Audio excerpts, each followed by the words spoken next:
तो अब आपके लिए क्या करना है हमने,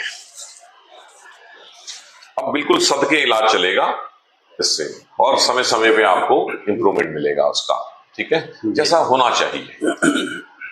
ओसीटी और फील्ड्स टेस्ट होंगे, फिर आपका जेनेटिक मैपिंग कराएंगे, महीने बाद रिपोर्ट आएगी तो पता चल जाएगा ये किस प्रकार का वो है।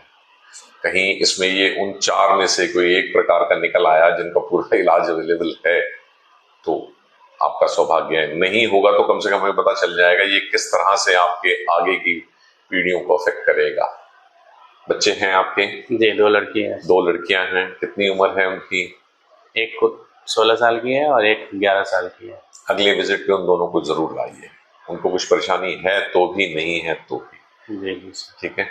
इसी उम्र के बाद अगर तो नहीं होनी उनको तो नहीं होनी, वो तो ठीक बात है, लेकिन अगर उनको होनी भी है ये परेशानी तो अभी वो नहीं बता पाएंगे, अभी हम चेक करके पता कर पाएंगे, ताकि उनको, अब आप हमारे हिसाब से थोड़ा लेट आएंगे। हाँ, अब जितनी अवेयरनेस होगी, जितना वो होगा तभी आएंगे ना, कि आप अगर 30 साल की उम्र में आए, जो मरीज 30 साल, उनमें हम और ज्यादा मदद कर पाते हैं। आपके बच्चे अगर 15-16 साल के हैं, वो अगर ईश्वर ना करे अगर उन्हें ये बीमारी पास ऑन हुई है तो इलाज शुरू किया जाए, नहीं तो आपको तसल्ली दे दी जाए, ठीक है ना। ऐसा भी होता है कि आपके बच्चों में ये बीमारी आए ना, लेकिन वो कैरियर हो, तो फिर क्या होगा, उन बच्चों को अपनी शादी करने से पहले, जिनसे शादी करनी है, उनका जेनेटिक टेस्ट करवाना है कि कहीं वो भी कैरियर तो नहीं है। ऐसा होता है, माँ बाप में से किसी को नहीं, बच्चों में आ गया। कैसे आ गया? क्योंकि शादी से पहले जेनेटिक टेस्ट नहीं हुआ था। आपके पेरेंट्स को था? नहीं था। नहीं था ना? नहीं था। वो दोनों कैरियर थे, तभी आपको आ गया। इसका मतलब उन दोनों में एक एक जीन थी, एक जीन से एक तरह का आदमी, ऑटोसोमल रिसेसिव बोलते हैं, उसमें पेरेंट्स में एक एक जीन होती है और एक एक जीन वाले को बीमारी नहीं होती, लेकिन जीन तो है। तो दोनों ने अपने बच्चे को एक एक जीन दे दी, 2 जुड़ गई, आप में बीमारी हो गई।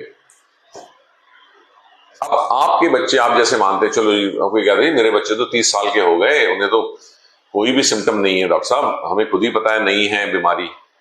उन्हें बीमारी ना हो, 30 साल तक अगर बीमारी होती तो बता देते हैं बच्चे की भी रात को नहीं दिख रहा, लेकिन अगर वो कैरियर हुए, बीमारी तो नहीं होगी। आपसे एक जीन मिल गई, आपकी 2 में से एक जीन मिल गई उनको, और अगर उनकी शादी हो गई जिसमें बीमारी तो नहीं है लेकिन एक जीन है, तो उनके बच्चों में आ जाएगा आपकी तरह। ये एक दूसरे तरह का होता है आरपी, डोमिनेंट, जिसमें से एक पेरेंट को जरूर होती है, ठीक है। हाँ। उसमें एक ही जीन चाहिए होती है बीमारी करने के लिए। फादर को है एक जीन, उनको भी बीमारी है, अब एक जीन तो वो अपने 50% बच्चों में पास ऑन करेंगे ही। जोड़ा होता है ना, उसमें से एक आपको मिल गई, एक आपके भाई बहन में है, उनको एक क्लियर वाली मिल गई, ऐसे करके। हाँ, हम दोनों भाई को तो है ही, दोनों भाइयों को है, जिसमें से 2 भाई 2 को है। 50% चांस थे ये आगे जाने के, लेकिन यदि आपकी माताजी और पिताजी का जीन टेस्ट हो जाता, अब ये तो उस जमाने में होता नहीं था, तो डॉक्टर उनकी शादी, हम कहते हैं पंडित जी से अपनी कुंडली मिलवाने की बजाय अपनी जेनेटिक रिपोर्ट की कुंडली मिला लो, तो अगली जनरेशन में। अब अभी तो हम बात कर रहे हैं रेटिनाइटिस पिगमेंटोसा की, ऐसी तो हजारों बीमारियां हैं जो हमें माता पिता से मिलती हैं। तो अगर हम पूरा ही जेनेटिक टेस्ट करवा लें अपना, तो हमें पता हो जाए मेरे में किस किस खराबी की जीन है, तो मैं कम से कम ऐसे व्यक्ति से शादी ना करूं जिसको सेम वो है।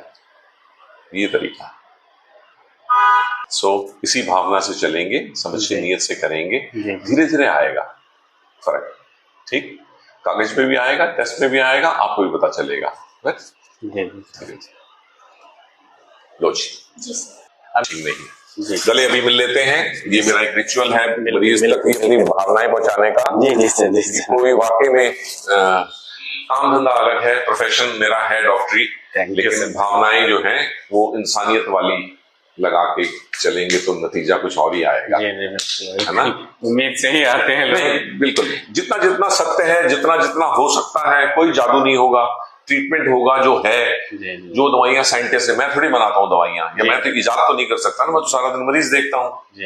लेकिन जिसने इजाद कर दी उसको तो यूज कर ले। जी जी बिल्कुल सर, बिल्कुल जरूर। Thank you sir. और ग्लासेस भी देंगे आपको नेक्स्ट टाइम। जी जी ठीक है। ओके।